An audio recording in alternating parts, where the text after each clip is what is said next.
back to another Stampin' 101 video. Today I thought I would show you quickly how I set up my Stampin' Up! Dies, my framelits and thinlits and stuff like that for storage. They all come in packages like this. Well, let me find one that's like this. They come in packages like this. It's a clear envelope and it has the name of the die on it. And then it has inside this sheet that has a piece of paper that has a little tiny piece of tape. Well, this one has a little tiny piece of tape. I like this, but I don't like it with the tape on it because it ends up getting stuck to the cover and then I rip the cover. So what I do is I take the dies out and put it onto magnetic sheets. So let me just show you quickly what I do. First of all, the sheets I'm using come from Home Depot. They're these magnetic vent covers. You can find them in the aisle where they have all the sheet metal stuff. And they're used for covering vents. But they're pretty big. They're 8 by 15, which is 3 in a package. So you get a lot of storage out of this, and they're less than $5. So let me show you first how I cut mine so that I get the most out of them for my Stampin' Up! Dies, but you can cut them whatever size you want them to be for your storage. First of all, they're 15 inches long, so what I do is I start off by cutting it in half at 7.5 inches. And I like to use my big paper trimmer for this so that I don't dull my blade out, because this is kind of rough on a regular blade. And then what I do is I take those and cut them in half again. So now I've cut it down to 7.5 by 8. So I'm going to take the 8-inch side, which I think is this one. Yep. And cut it down to 4 inches. So I'm cutting that in half again.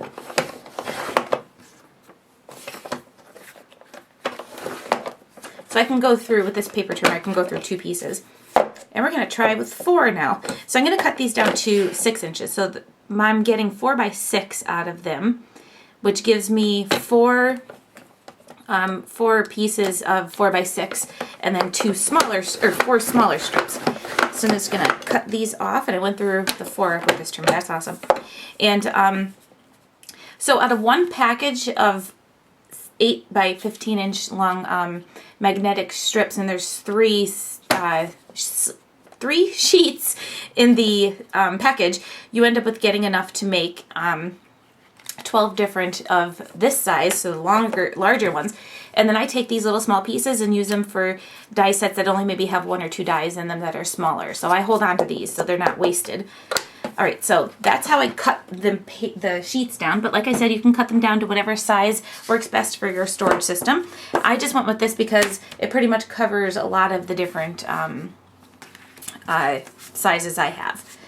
So this is 4 sheets here. I'm just going to take this one, and I have a set here that I'm ready to work on.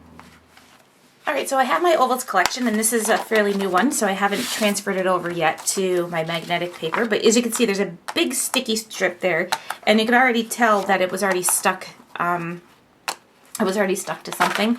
So what I do is I like to, and that tape is really strong too, so I'm going to take them off of here.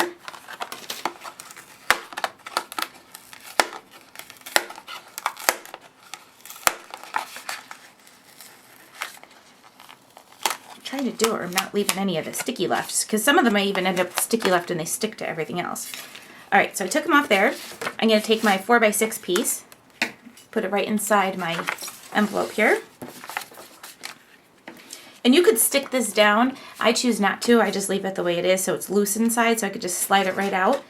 And I'm going to go ahead and take my frames and just start lining them up.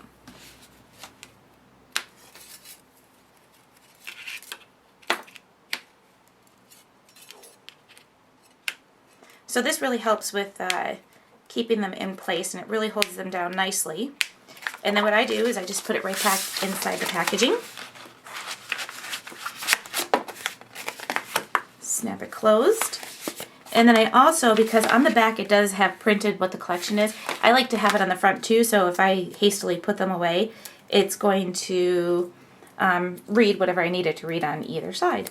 So I'm just going to go ahead and stick my little label on there that says Ovals Collection, and that's how I store my dies. So I have a whole bunch of them done already.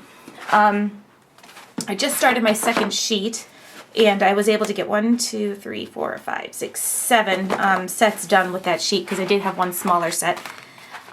So that's what I did with all of these so far. And like I said, some of them, like here's the bitty banners, I just, smaller piece, and I just used it to store them in there and stuck it right in the back instead of putting it inside the envelope, so then I could just slide it out if I want to use it. So, all right, that's how I store my Stampin' Up! Framelits and edgelets and thinlits. Thanks for watching. If you have any questions, let me know. See you next time.